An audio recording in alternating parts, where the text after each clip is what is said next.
The Donkey and the King.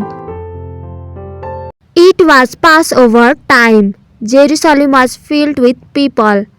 When Jesus reached the Mount of Olives, a hill overlooking Jerusalem, he told two of his disciples to find a donkey.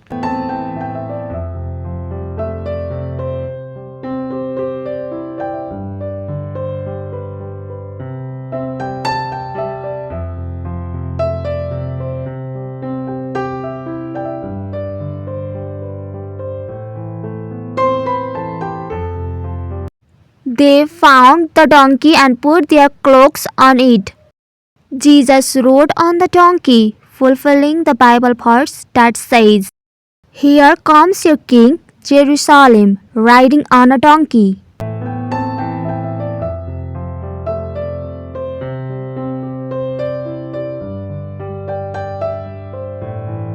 Jesus rode the donkey down to Jerusalem. Many people remembered his miracles and joined him. They put cloaks and palm branches on the road before him to honor him.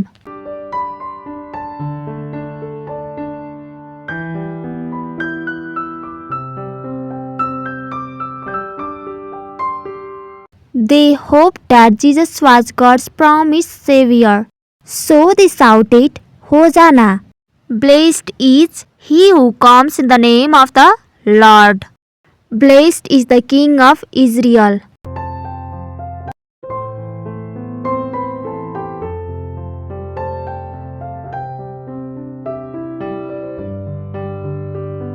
The whole world is following him. The Pharisee grumbled, "Tell them to be quiet, Jesus." Even if everyone stops shouting, Jesus replied, "The stones would still praise me."